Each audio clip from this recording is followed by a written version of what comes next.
Welcome back to the 50-50 podcast, the favourite challenge in podcasting. My name's Nathan, I'm joined by my good friend and co-host Jack, and today we're going to be doing what we do every week. We're going to be looking back at our scores that we predicted for the game week 3, and we're going to be looking at our game week 4, and because it's a double game week, we're also going to be looking at our game week 5, but that's not going to be in the title. But yeah, Jack, predictions were pretty hard this week, I'd say, because a lot of them were, a bit unexpected. A few of them were a bit...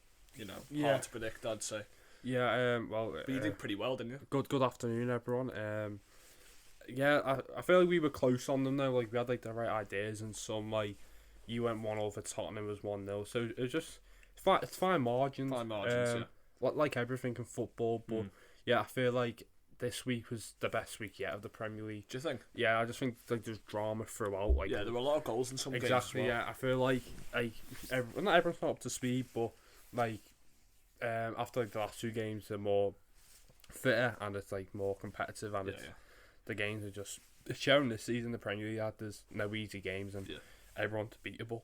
Well, obviously we're going to go through each game and what we thought of the game as well as our scores. So I reckon we get started with the first one, Tottenham Wolves. Yeah. So you went 1-0 and I went 1-1. So obviously you got it spot on. Yeah. So 1-0 Kane winner, which was good for the fantasy. It was a game we predicted they'd be they haven't looked that good, Tottenham, but they're getting the wins and points against Chelsea. They're not playing the best. We're getting the job done. Wolves had good chances in the first half with Pedence, Ruben Neto.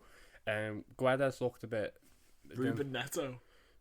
I said they're better Neto. So Neto's really he's lively. Guedes didn't look that good. Nunes looked really sharp. Yeah, he did look good. But Tottenham just... I knew it would be a game Tottenham struggle and to break them down, but, when you've got Harry Kane... so just job done for Tottenham. Yeah, I predicted it was going to be a low-scoring game, but I just had a feeling that Wolves might have been able to do something. They did have chances in the game, so it could have been 1-0, but it ended up being 1-0 there. Yeah, it's a game in the past that Tottenham would have easily stumbled. I feel like sometimes the back five hinders Tottenham because literally at the start of remember the start of Nuno's reign when they stumbled at Wolves. It could have easily happened again. Yeah, but another team stumbling to a second defeat in 3. Aston Villa losing again, this time 3-1. We both went for. Well, I went for 2-0. You went for 2-1. Disappointing day for Villa and Gerrard's side. Yeah, very disappointing for Villa. We both predicted Villa to win there. No, we both went Palace. We both went Palace. Okay, that's good. So so we were both pretty confident that Villa were going to lose, which is not good for Villa. It shows that we think they're vulnerable, and it showed in that game as well with Zaha being in form. I feel like Villa are just very easy to play against. Yeah, I agree with that. They have you look at the team on paper, but yeah. They're a bit soft, I reckon. And I think that's disappointing because when I was watching an interview that Gerrard was having with, I think it was Gary Neville, he was saying that he wants his team to be aggressive and to be hard to beat and tough and good defensively, and that's just the opposite of what Villa are. And I feel like you were saying to me a few days ago that Gerrard might have lost the dressing room, and I feel like that's what it kind of seemed like as well. Even against Everton, when Everton actually had a go against Villa, they were there for the taking last Saturday. But I mean, very, very Zaha started the season off on fire. A good goal from Mateta. But yeah, they're just vulnerable. Villa, they do remind me of Everton. Just they're just even if they go goal, you just know they'll crumble. Yeah. I feel like Gerrard might have took the job too early. Maybe, but he's got 4 wins and 13. But.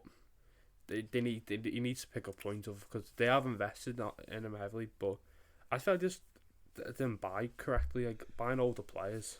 Yeah, definitely. I think they are buying good players, but it seems like they're building not really a team; they're building a team of individuals. That's what it looks like when they're playing. Anyway, Hopefully Gerrard can turn it around, but I'm not so sure.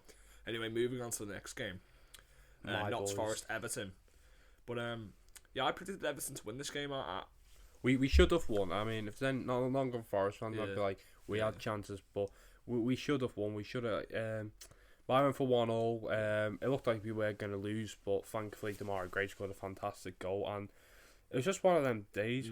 We saw it off really brightly. 20 minutes, you can get at Forest. They weren't that good. That's exactly what I was thinking, when I made my prediction. Yeah, well, at like first 30 seconds, we got a free kick. Davis probably, if he connected with it, would have been a goal. Gordon had a shot. He was trying too hard, Gordon, but it's frustrating. It just shows we need a striker because 100%. I don't get why Rafa Benitez bought Rondon because he is abysmal. Well, hopefully, if you do the sale on Anthony Gordon, you might be able to afford a really good striker. Yeah, I don't really want to sell Gordon because he's a good prospect, but for the money, you've got to. Maybe João Pedro. That might be where the João Pedro. You can revamp the team. Yeah. Or even just get a striker who's like 28, 29. Just you got Calvert-Lewin anyway. Get like a younger one. Yeah, that's true. But yeah, it's just one of them days. Like we're playing really well. We look good.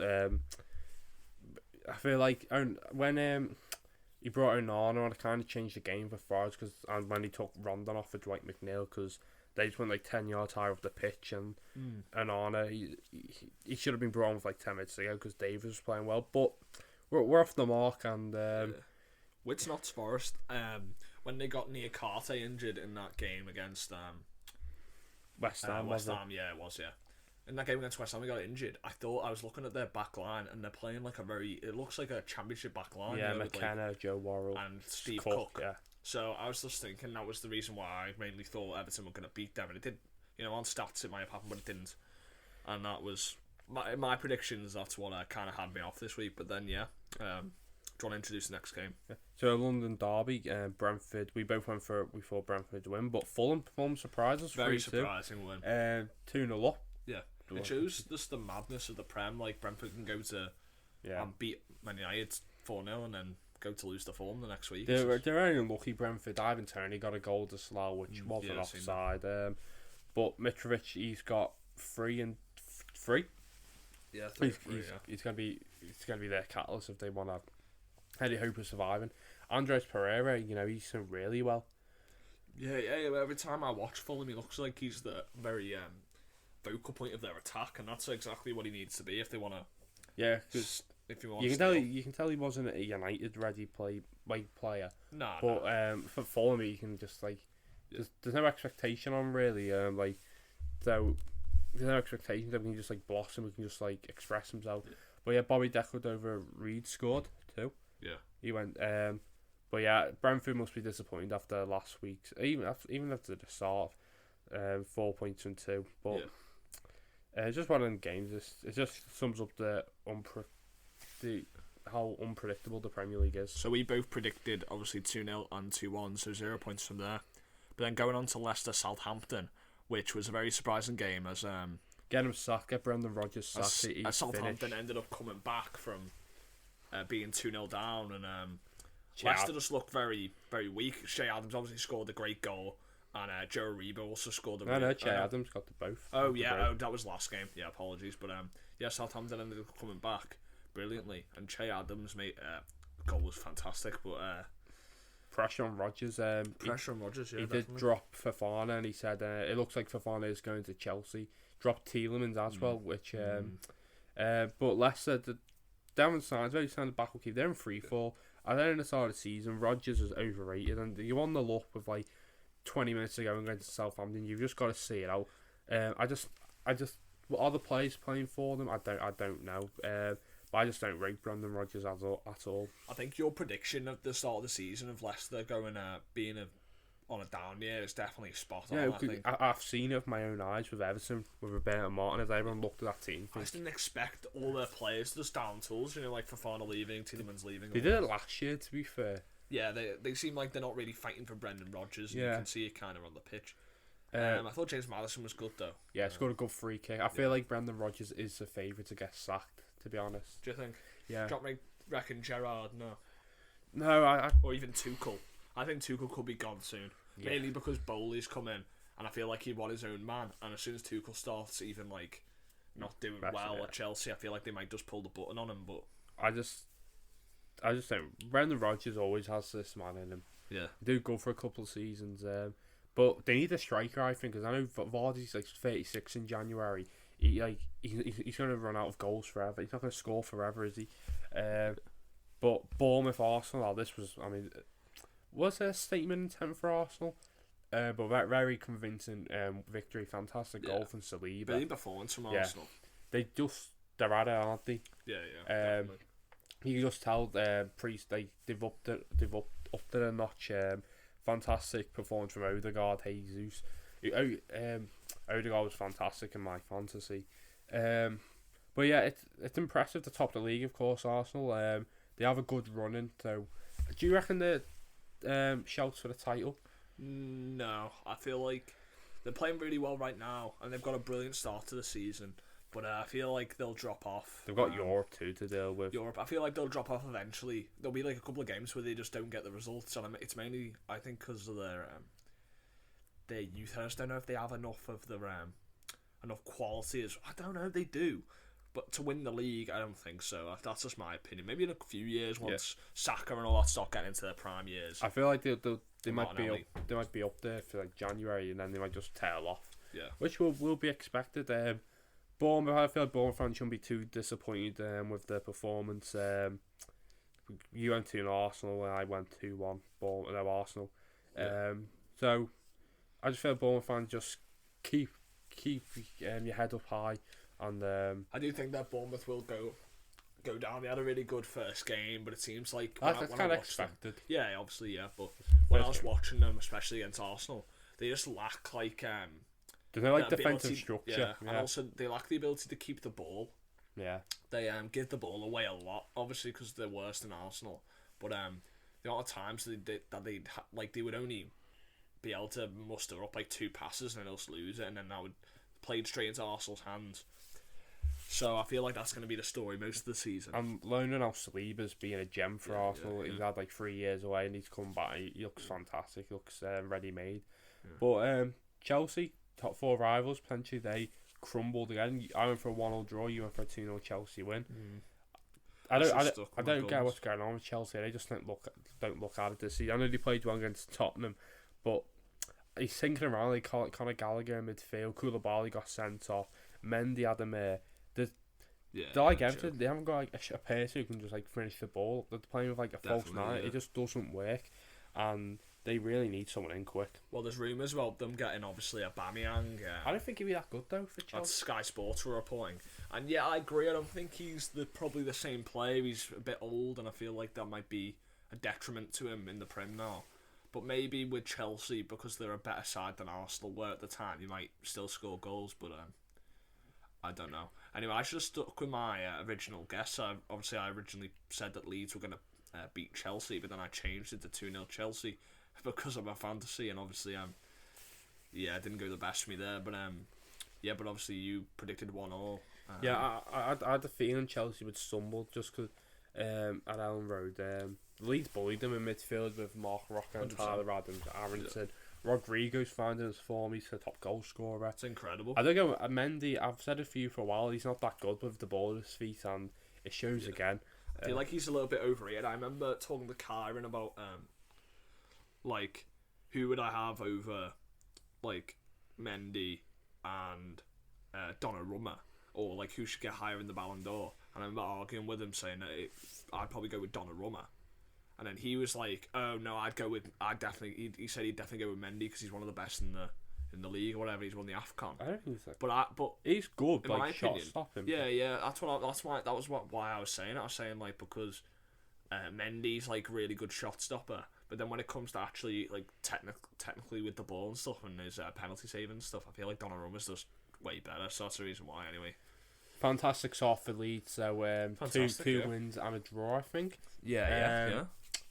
Everyone was predicting them to go down, but we predicted them to stay up. I'm pretty sure we did. The recruitment for Leeds has been spot on, and it's been there's just March has got to the right balance. They press well, but like defensively, there's good structure. I think their signings have been quite good as well. I remember thinking this. Young players who are like will improve exactly. And Rafinha's obviously a good player, but I feel like he won't be missed that much because of the amount of players. Yeah, there's goals elsewhere. And there's goals elsewhere now, especially with Rodrigo stepping up. Yeah. Even though I think he'll fall off soon enough. He's not that good, really. For Brighton, West Ham, you went for 1-0 West Ham, I went for 0-0. Brighton won 2-0, was it? Yeah, 2-0, yeah. Yeah, West Ham have had the poor start, 3 losses from 3. I think Europa Conference will even hinder them even more. But where do you think it's gone wrong for West Ham so far? Well, I just think that they come into the end of their cycle maybe with their squad. I feel like they just they don't seem to be playing the same in terms of their work ethic and stuff and their defensive structure. Like Declan Rice, I thought was really poor against Notts Forest, and I think he was poor again in this game. And I just think that they're just, I don't know, it seems like they're just like either tired because of the effort they've been putting in the games, and I don't know. Do you think that they're gonna have a really bad season this year? Do you think? I think they'll get top half, but even like 11 or something. But I feel like they need to freshen the squad up because they had like that same squad for like 3 seasons now. They kind of get a bit stale. I know they brought Agard in, and they've just bought Kieran, who gave away the penalty, and they got Emerson. But obviously they brought in Skamaka as well. Yeah, and Maxwell Cornet. But yeah, I feel like Moyes sometimes started the season slow with Everton, and the second half season you seem like finished 7th. So it's just one of them. I feel like after the transfer window they'll be alright because they're juggling the Europa Conference. But gotta give massive credit to Brighton so far this season. Graham Potter, fantastic. He's trying to get the credit he deserves. I think I've always liked Graham Potter and the football he plays. Yeah, Brighton have been really impressive. You obviously backed them to finish 7th, very high, and it looks like they are playing really well. I feel like we discussed in the previous podcast that they play as a team, and there's no individuals, and that's the best way you can be when you want to pick up you could points. see that of Cockerell when Cockerell was like throwing his toys out the pram wanting to leave the club. Yeah, he exactly, did just like fine, we'll just play Trossard there. But yeah, so with Brighton, I feel like they can, like, they always played like this way, and like they just getting lucky with XG, and that's finally executing. There's a lot of talk on Brighton and Graham Potter, I wonder if they'll handle the expectations. But they just go around their business, and of course, Brighton's director of footballer left to join Newcastle. Newcastle against Man City, game of the weekend. We both went for 2-0 Manchester City. It did look that way early on. Like Man City getting an early goal, Gundogan. And then you expect them to kick on, but Newcastle, they were magnificent. City looked unexpectedly vulnerable in this game. I thought they were very easy to attack for Newcastle team. Like Newcastle were very aggressive and they were pressing. St. Maximin was fantastic. Joe Linton and Guimaraes. Because they're like very powerful midfielders. And Willock were really good in that midfield. They were not giving City energetic. You need energy when you're facing City. Yeah, exactly. Yeah, you're 100% right. Like when we've beaten City in the past, our energy and our willingness to win the ball back is the reason why we beat City, to stop them from being able to pass the ball around, take control of the game. Because that's once they take control of the game, there's no way you're going to be able to get it off them, and they're just going to pass it around. And Newcastle did really well to negate this. I feel like when Ruben Diaz came on, it kind of took like the momentum away, because obviously, I'm not saying like Ake's better than him, but I don't know, but Man City did magnificent to get back into the game. Fantastic 100%. Assist from Kevin De Bruyne to make it 3-3. Haaland 3 goals and 3. He's lively. Another good finish from him. He's just so good inside the box, his movement. Drop point for City, it is, but I was expecting it, but I thought just the quality would shine through. Definitely. But yeah, Newcastle's going to be such a tricky place for every team to go to, because they're always up for it. But yeah, so City drop points, but also Liverpool drop points. We both went for wins. So you went for 3-1, went for 4-2. United got the first win of the season on the Ten Hag. Good performance from them, but what's your verdict on it, Nick? Yeah, absolutely devastating loss for Liverpool. I was really, really sad about this game. I feel like it's a bit of an embarrassing loss for us, mainly because United have been so bad for the past couple of weeks, and I just thought we were poor. We've been like this most of the season now. Not much. Like, we're known for our pressing, as I said before, but our pressing just really wasn't there.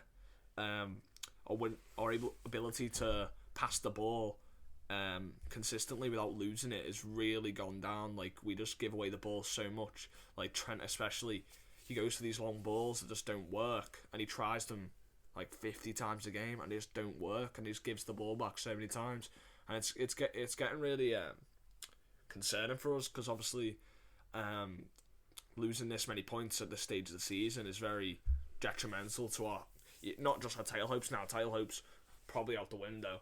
We've got to hope that we don't drop even further, you know, into like the top 4 race. Not even like the top 4 battle, the race, because at the moment we're looking really vulnerable and really shoddy. I feel like the reason why I think is because our team's been working so hard, the amount of games that they've been playing over the past couple of years. Catches up on them.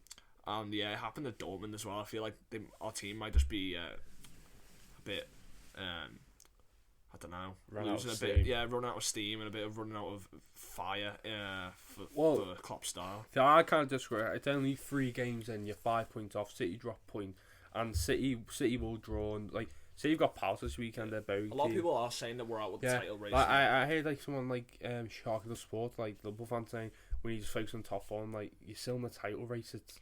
Yeah, I guess we are, but like the way we're playing right now, I just don't know. It's like, I just think you need the midfielder desperately, because sort of Milner, Henderson, and Elliott at Old Trafford. I just think, like, obviously we're not out of it yet, but just like the way that it's going right now, I don't know. Like, for example, City could lose this weekend, Liverpool could win, and then like obviously it could. It's not impossible, obviously, but just looking at our performances right now, I'm just not sure if we're gonna do that. But maybe we will. We could obviously go on a win streak at any point because we are a very good side. But at the moment, our defensive, we're looking really poor defensively when it comes to our. I think you've got to be like, you've got to get out to them. Like, yeah, I know. We rely on a high line to stop teams most of the time.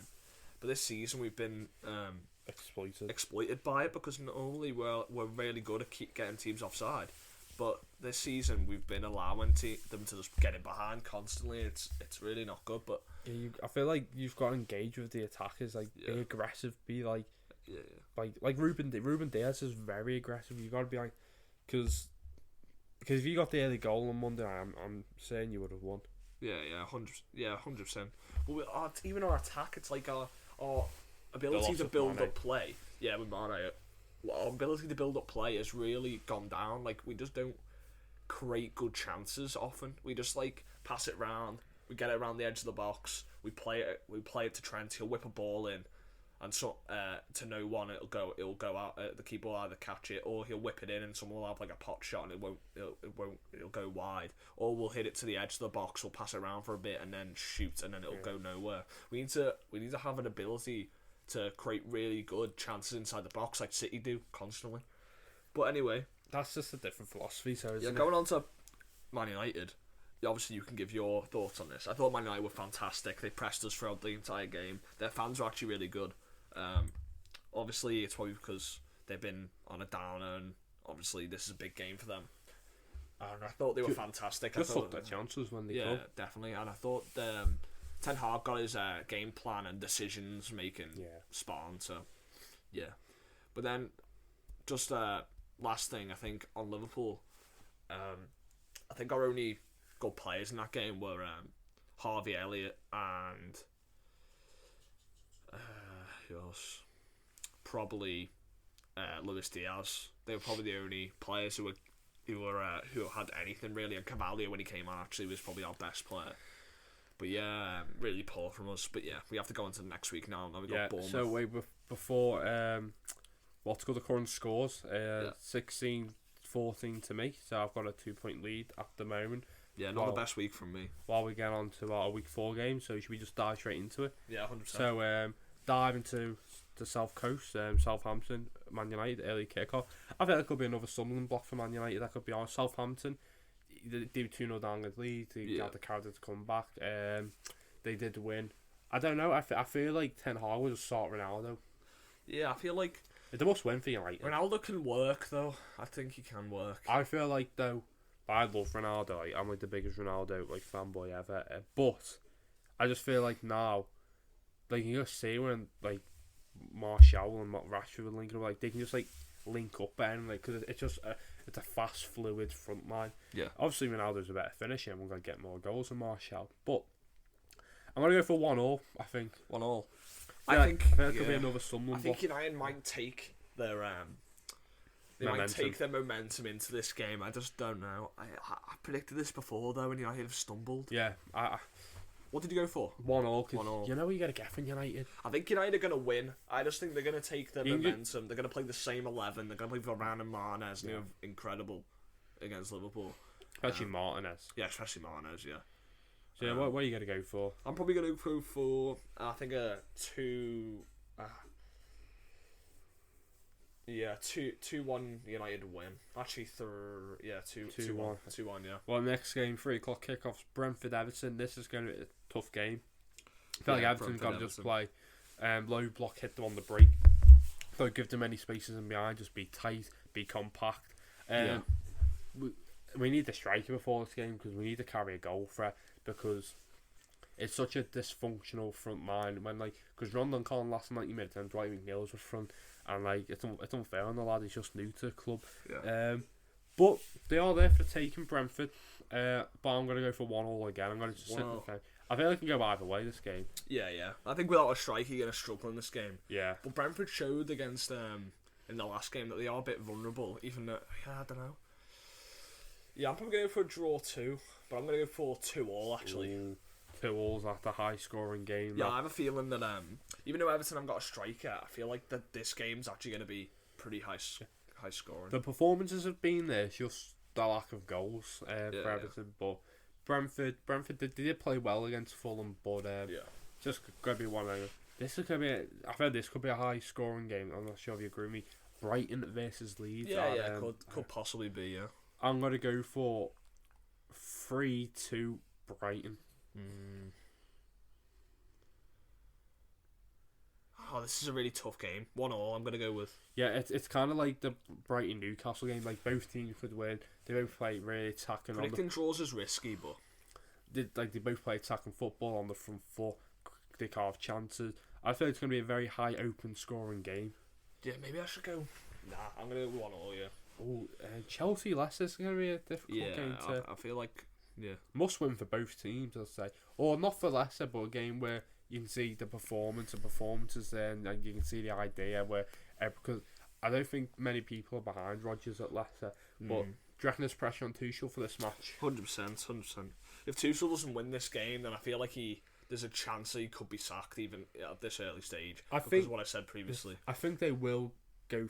I think they will get over the line. I'm going to go for 2-0 Chelsea. I think 2-0. Raheem Sterling gets first goal of the season, and I just think they'll just be at it. Yeah, Leicester are looking really vulnerable at the moment, so yeah, I think that's right. I'm gonna go with 2-0 too. 2-0 Chelsea.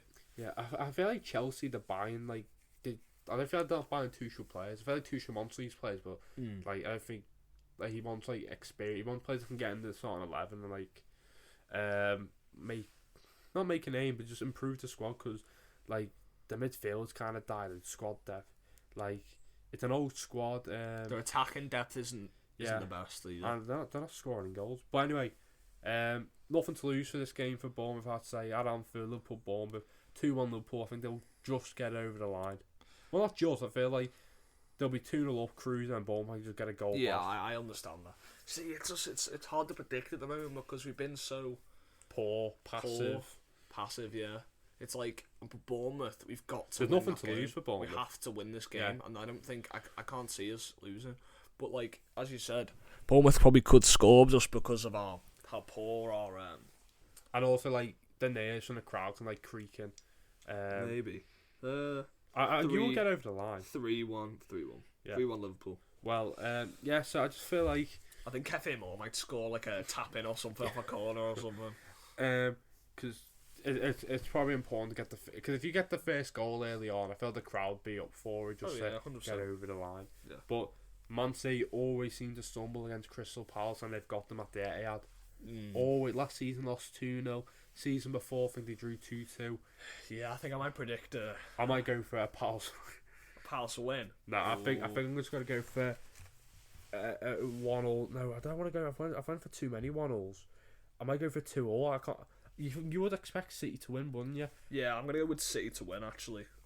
Because I think he will rotate the squad. Mahrez will play. Grealish will play. Yeah. Alvarez might be. I'm gonna go 2-2. Palace do carry that threat. They're very definitely. hard to break down. Definitely.